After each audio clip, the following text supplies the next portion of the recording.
Assalamualaikum warahmatullahi wabarakatuh. Kembali lagi bersama Nani Nurhayati di sini with Dia Channel. Belajar yuk. Nah, teman-teman, hari ini kita lanjut membahas soal P3K Bidan. Sebelumnya, jangan lupa di-subscribe, comment, and share. Terima kasih.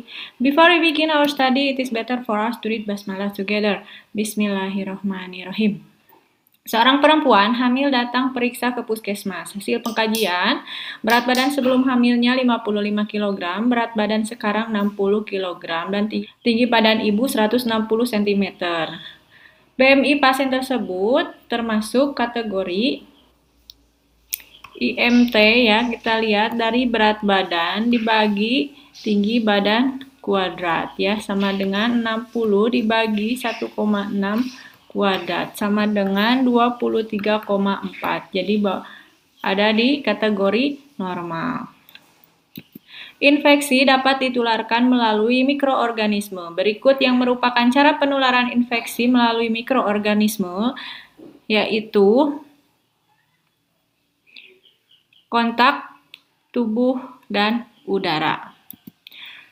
Ketika salah satu bagian tubuh mengalami infeksi, maka akan timbul peradangan pada bagian yang terinfeksi. Waktu reaksi peradangan mulai timbul, maka arteriol yang mensuplai darah tersebut melebar. Hal di atas merupakan salah satu tanda infeksi yang disebut rubor. Seorang perempuan umur 30 tahun, G1P00, usia kehamilan 38 minggu, kala 2 di BPM yang sedang dipimpin meneran. Hasil pemeriksaan tensinya 120/80, suhunya 36,7 derajat Celcius, nadinya 90, pernapasan 20 kali per menit. TFU 34, DJJ 144 kali per menit. Secara teratur, kontraksi 4 kali dalam 10 menit, lamanya 45 detik. Saat ini kepala janin telah lahir tapi belum terjadi putaran paksi luar. Langkah selanjutnya, apa yang paling tepat pada kasus tersebut? Yaitu setelah tampak kepala bayi dengan diameter 5-6 cm, kita lindungi perineum dengan satu tangan yang dilapisi kain bersih dan kering. Sementara tangan yang lain menahan kepala bayi untuk menahan posisi defleksi dan membantu lahirnya kepala. Anjurkan ibu meneran sambil bernapas cepat dan dangkal, kemudian periksa lilitan tali pusat dan lakukan tindakan yang sesuai setelah itu terjadi. Jadi jawabannya adalah periksa lilitan tali pusat. Seorang perempuan umur 30 tahun, G2P1A0, hamil 38 minggu, datang ke BPM mengeluh mules tak tertahankan. Hasil anamnesa sakit kepala dan penglihatan kabur. Riwayat persalinan sebelumnya operasi atas indikasi preeklamsia. Hasil pemeriksaan tensi 150/90, nadi 88 kali per menit, suhunya 37,6 derajat Celcius, pernapasannya 20 kali per menit. Ia ada udim tungkai. TFU 34 cm, DJJ-nya 144 dan penurunan kepalanya 4/5. Kontraksi 3 kali dalam 10 menit, lamanya 40 detik. Porsionya kaku, pembukaan 1, ketubannya positif. Pemeriksaan penunjang apakah yang paling tepat pada kasus tersebut? Nah, di sini tanda dan gejala preeklamsi ya. Sakit kepala, penglihatan kabur, tensinya tinggi, udim pada tungkai, ini merupakan tanda gejala preeklamsi. Selain itu juga nyeri epigastrum ya, adanya pusing gitu. Nah, untuk menegakkan diagnosis maka perlu dilakukan pemeriksaan laboratorium protein urin. Salah satu tindakan pencegahan infeksi yaitu membunuh atau menghambat pertumbuhan mikroorganisme pada tubuh dan jaringan tubuh lainnya. Hal tersebut merupakan pengertian dari antiseptik. Melakukan cuci tangan dengan cairan berbasis alkohol atau hand scrub membutuhkan waktu 20-30 detik. Perhatikan pernyataan berikut: kontak langsung dan tidak langsung, droplet, airborne, komunikasi cahaya yang merupakan penyebab penularan dari agen infeksi ke penderita adalah adalah yaitu kontak langsung dan tidak langsung, kemudian droplet dan airborne ya. Jadi jawabannya yang A. Bersembilan, seorang remaja perempuan umur 17 tahun datang ke puskesmas dengan keluhan pengeluaran haidnya 7 hari. Hasil anamnesa, ganti pembalut 3 kali per hari, mengalami kram pada perut setiap kali mengalami menstruasi. Tinggi badan perempuan tersebut 158 cm, berat badannya 49 kg. Tanda-tanda vital normal, benjolan payudaranya tidak ada, abdomen tidak teraba massa. Apa diagnosis yang paling mungkin pada kasus tersebut? Ia mengalami kram perut setiap kali mengalami menstruasi. Jadi itu adalah dysmenor ya. Nyeri sewaktu haid. Gejalanya berupa kram perut bagian bawah yang menjalar ke punggung atau ke kaki. Seorang perempuan umur 22 tahun, G3P2A0, usia kehamilan 37 minggu, datang ke bidan praktek mandiri dengan keluhan mules. Hasil pemeriksaan ketupan pecah sejak 1 jam yang lalu. Hasil pemeriksaan keadaan umumnya baik, tensinya normal, nadinya 90 per menit, napasnya 20 kali per menit, TFU 33 cm, letak lintang, DJJ-nya 140 per menit, teratur dan kontraksi 3 kali 10 menit dalam waktu 35 detik. Porsio tipis lunak, pembukaan 5, ketubannya negatif. Rencana tindakan yang paling tepat pada kasus tersebut adalah kita lakukan rujukan ya, ini. Rujukan ke gawat daruratan adalah rujukan yang dilakukan sesegera mungkin karena berhubungan dengan kondisi kegawat daruratan yang mendesak. Salah satu pertimbangan perencanaan rujukan adalah risiko dapat timbul bila rujukan tidak dilakukan. Dalam kasus ini, rujukan dilakukan karena letak lintang dan pasien bersalin. Itu datangnya ke BPM, sehingga harus dirujuk untuk dilakukan persalinan dengan tindakan di rumah sakit. Ya, jadi kita lakukan rujukan. Seorang perempuan 40 tahun, G6P5A0, usia kehamilan 39 minggu, dalam kala 3 persalinan di bidan praktek mandiri. Riwayat kala 2 persalinan sangat cepat saat bayi diletakkan di abdomen, tampak darah keluar tiba-tiba dari vulva. Hasil pemeriksaan tidak ada janin kedua, kontraksinya kuat. Tindakan yang paling tepat dilakukan adalah suntik oksi 10 unit secara IM. Syarat penyuntikan oksi pada manajemen aktif kala 3 adalah setelah janin dilahirkan dan dipastikan tidak ada janin kedua. Seorang perempuan umur 21 tahun, P1A0, nifas 1 hari di Puskesmas Ponet, tampak sedih bila dekat dengan bayinya. Riwayat persalinan vakum ekstrasi dengan indikasi kala 2 melampaui 60 menit. Hasil anamnesis berulang-ulang mengatakan kehamilan dan persalinan ini menyiksa dirinya. Ibu sangat gelisah dan menolak menyusui. Hasil pemeriksaan, tensinya 110 per 70, nadi 88, suhunya 36,2 derajat Celcius. Sikap apakah yang paling tepat pada kasus tersebut? Yaitu memberikan dukungan psikologi. Kondisi pasien menunjukkan dia sedang membutuhkan teman yang tulus memperhatikannya. Ini kasus kejiwaan tidak bisa selesai dalam sekejap mata, maka perlu tindakan yang bertahap oleh keluarga dan orang terdekatnya ya. Nomor 13, seorang perempuan hamil G1P0A0, usia kehamilan 41 minggu, datang ke bidan praktek mandiri dengan keluhan mulus-mulus dan keluaran lendir darah sejak 8 jam yang lalu. Hasil pemeriksaan diantaranya diperoleh Leopold 3, teraba kurang bulat, lunak dan tidak melenting. Bagian terendahnya belum masuk PAP. Pembukaan serviks 3 cm. Ketubannya pecah spontan bercampur mekonium. DJJ-nya 121 kali per menit, teratur. Diagnosa pada kasus di atas adalah, nah kita harus tahu di soal itu poin apa yang adalah presentasi bokong ya. Nah, pada saat dipalpasi, pemeriksaan Leopold di bagian bawah teraba bagian yang kurang keras dan kurang bundar. Itu adalah bokong. Sementara di fundus teraba bagian keras, bundar, dan melenting. Itu kepala. Ya. Kemudian di auskultasi DJJ-nya paling jelas terdengar pada tempat yang lebih tinggi dari pusat, biasanya kalau bokong gitu ya. Pemeriksaan foto ronsen, USG, dan fotosinar X adalah bayangan kepala itu ada di pundus. Ketika kita melakukan pemeriksaan dalam ya, dapat diraba osakrum, kemudian anus, kadang-kadang kaki ya, letak kaki. Ya, kita harus tahu pada saat pemeriksaan dalam apa yang teraba gitu ya.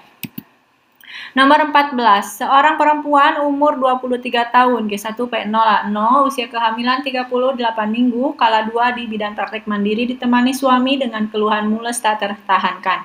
Hasil anamnesa, merasa haus, perasaan ingin BAB. Hasil pemeriksaan, tensinya 110/80, nadinya 80 kali per menit, suhunya 36,7 derajat Celcius, pernapasan 18 kali per menit, DJJ-nya 144 kali per menit, kontraksi 4 kali dalam 10 menit, lamanya 45 detik. Kepala janin sudah tampak 5-6 cm di pulpa. Langkah apakah selanjutnya yang dilakukan pada kasus tersebut? Nah, di sini jawabannya adalah memfasilitasi ibu melakukan posisi beneran ya, karena ini pembukaannya sudah tampak 5-6 cm di pulpa. Posisi yang tepat akan mempengaruhi kemampuan ibu untuk meneran. Seorang bidan hendaknya membiarkan ibu bersalin dan melahirkan, memilih sendiri posisi persalinan yang diinginkannya, bukan berdasarkan keinginan bidannya ya.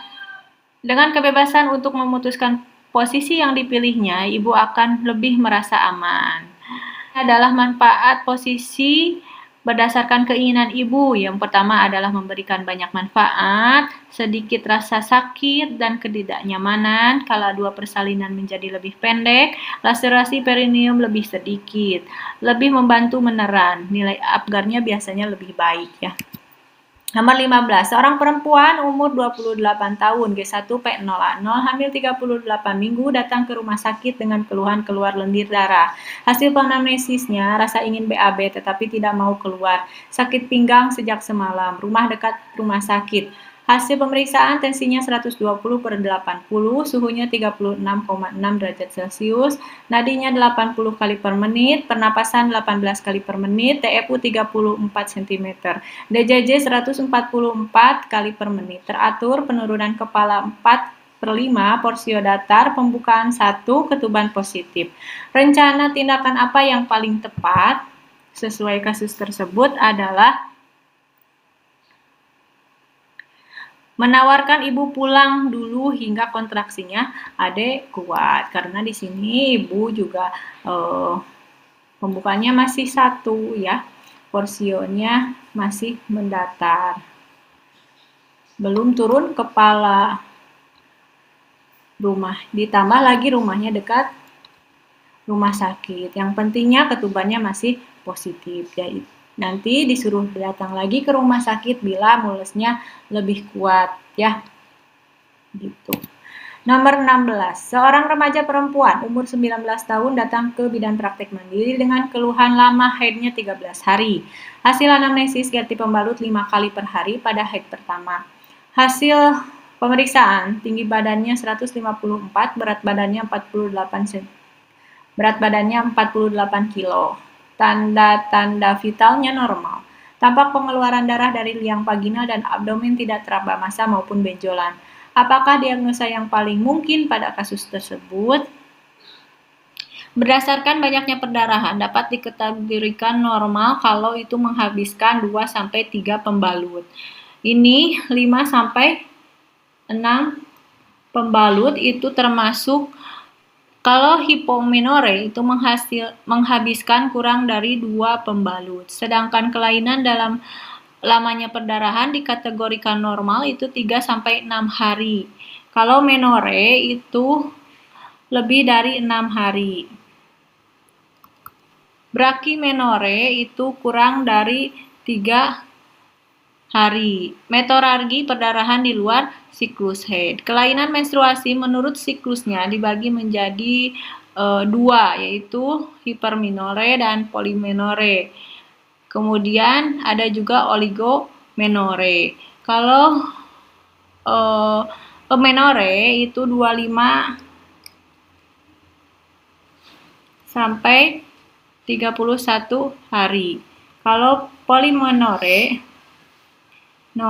itu 35 hari siklusnya ini ya. Terus kalau oligomenore lebih dari 35 hari. Ini amenore ya. Seorang perempuan 22 tahun, G1P0A0, hamil aterem, tinggi badan ibu 155 cm. Taksiran berat janinnya 2.650 gram. Sedang dipimpin meneran oleh bidan di bidan praktek mandiri. Hasil pemeriksaan keadaan umum kompos mentis, tensinya 90/60, kontraksi baik, pembukaan 10, Hos 3+, selaput ketubannya pecah, kandung kemihnya kosong. Keadaan emosional stabil, ibu tidak kuat mengezan. Apakah faktor penghambat persalinan pada perempuan ini? Nah, ini termasuk dari power. Power itu his atau kontraksi uterus dan tenaga ibu meneran ya. Nah, ini jadi jawabannya adalah faktor powernya ya. Seorang perempuan 23 tahun, G1P0A0, hamil aterem, TFU 28, sedang melahirkan di RS. Hasil pemeriksaan, keadaan umumnya komposmetis, keadaan emosionalnya cemas. Tensinya 120/80, kontraksinya baik, pembukaan 10, Hos 3+, selaput ketuban pecah, kandung kemih kosong. Perempuan tersebut tidak kuat mengejar. Apakah tindakan bidan yang tepat? Yang tepat adalah karena di sini ibunya mana ya? Cemas. Nah, berarti keadaan emosionalnya ya. Ya kita bantu dengan menghadirkan suami dan ibu. Keadaan psikologis ibu bersalin sangat berpengaruh pada proses dan hasil akhir persalinan. Kebutuhan ini berupa dukungan emosional dari pendamping persalinan, baik itu suami, anggota keluarga, atau ibunya ya. Dukungan psikologi yang baik dapat mengurangi tingkat kecemasan pada ibu bersalin yang cenderung meningkat.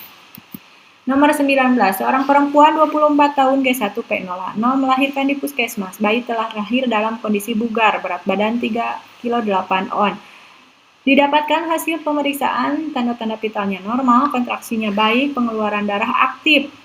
Terdapat robekan perineum derajat 2. Bidan akan melakukan hekting. Apakah batasan robekan perineum derajat 2? Robekan perineum derajat 2 meliputi mukosa vagina, kemudian puncture posterior, kulit perineum, dan otot perineum.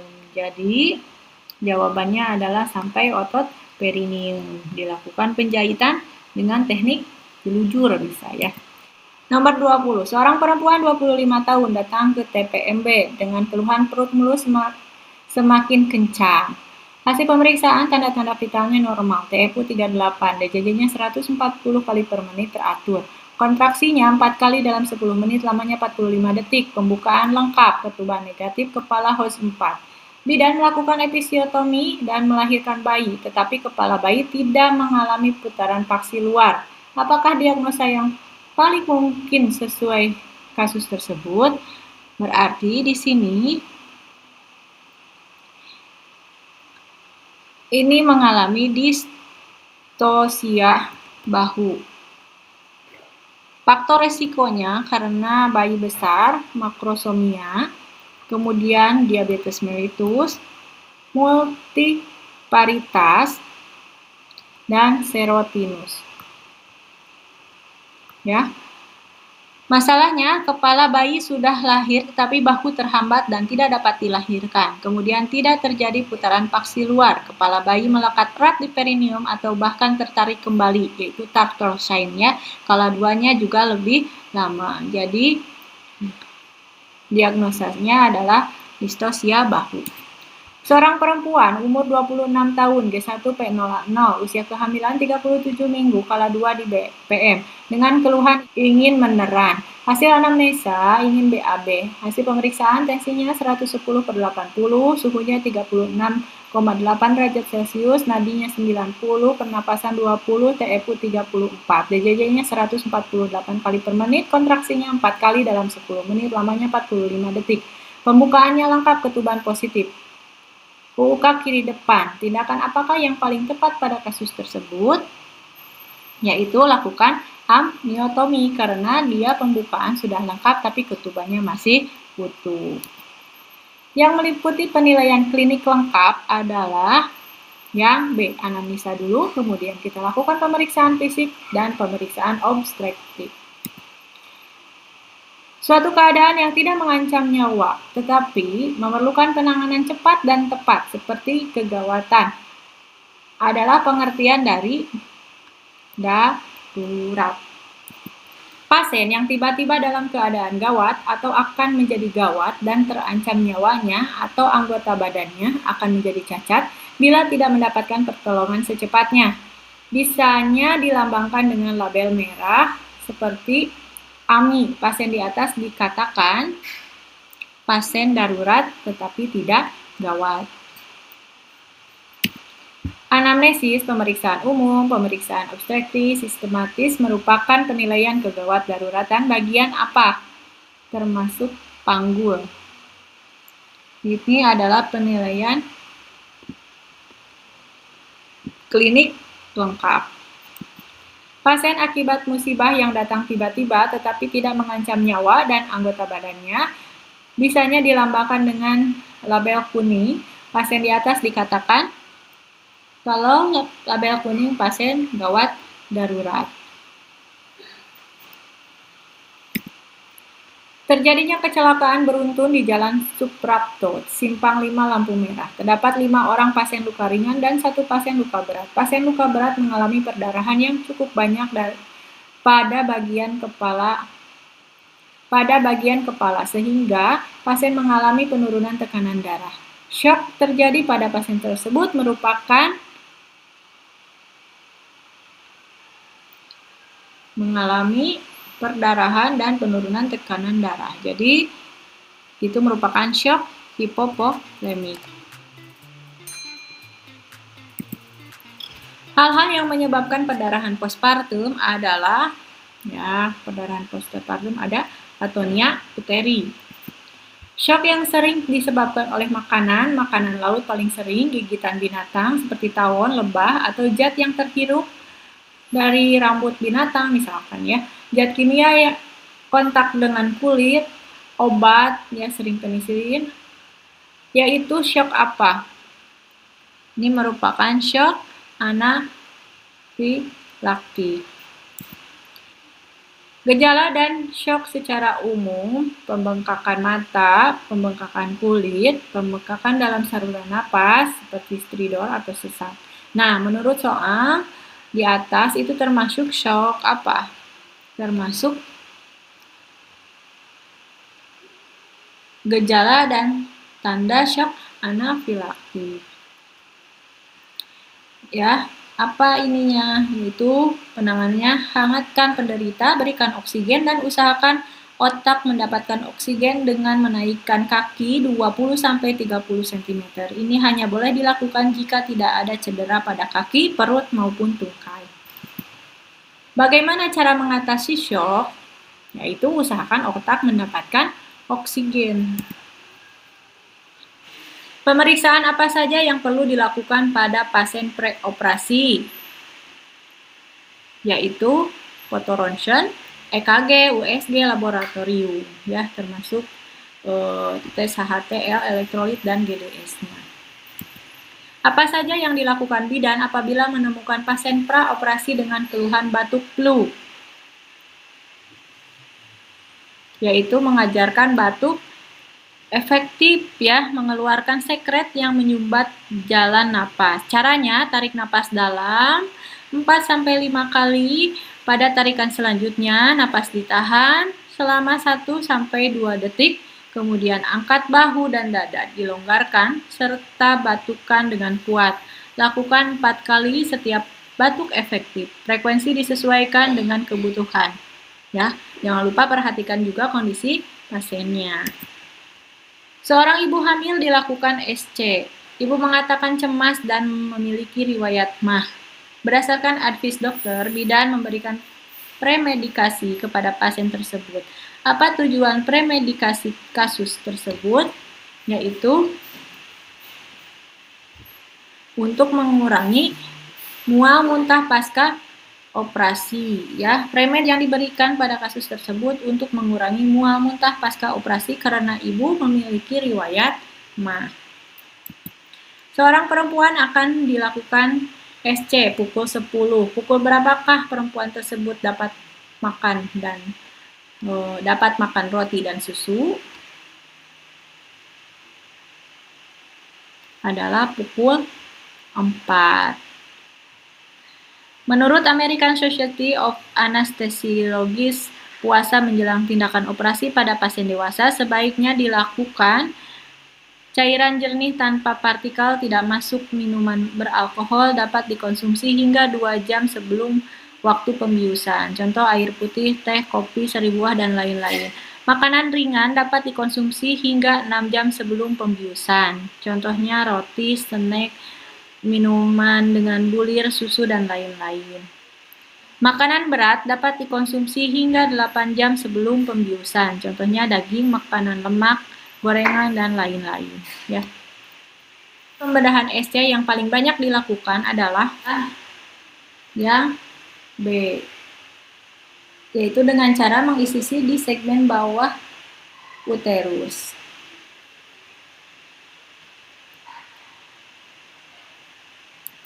Pembedahan dilakukan dengan sayatan memanjang pada korpus uteri kira-kira sepanjang 10 cm disebut seksio cesaria klasik. Tindakan pembedahan dengan pembuatan insisi pada bagian tengah dari korpus uteri sepanjang 10-12 cm dengan ujung bawah di atas batas plika fascio uteri.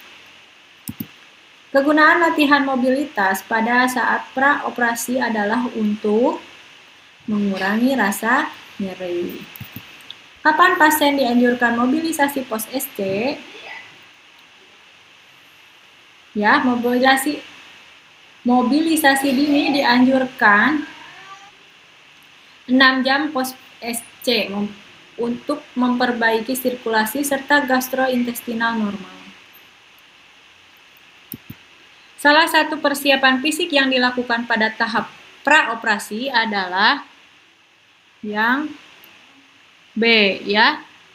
Persiapan fisik praoperasi yang pertama memeriksa status kesehatan fisik secara umum termasuk memeriksa adanya riwayat alergi dan memantau tanda-tanda vital. Memeriksa status nutrisi pasien, di mana pasien yang akan operasi ST setidaknya puasa selama 6-8 jam. Pencukuran daerah operasi dilakukan jika mengganggu daerah operasi dan menggunakan clipper. Memastikan kebersihan tubuh pasien termasuk melepas perhiasan dan memastikan pasien tidak menggunakan cat kuku serta memastikan pasien sudah mandi dengan sabun. Memastikan keseimbangan cairan elektrolit dengan cara memasang cairan infus dan pengosongan kandung kemih itu memasang kateter. Salah satu tindakan yang tidak wajib dipersiapkan dalam tahap praoperasi adalah, yaitu yang tidak wajib itu pencukuran daerah operasi jika tidak mengganggu daerah operasi, ya jadi itu. Oke, sekian soal-soal dibahas untuk kali ini. Mohon maaf bila banyak kekurangan, kelebihannya dari Allah Subhanahu wa Ta'ala. Jangan lupa di-subscribe and share. Terima kasih. Wabillahi taufiq wal hidayah. Wassalamualaikum warahmatullahi wabarakatuh. Ayo teman-teman yang mau soal-soal bidan, boleh nge-email ke diachannel34@gmail.com. Terima kasih. Wassalamualaikum warahmatullahi wabarakatuh.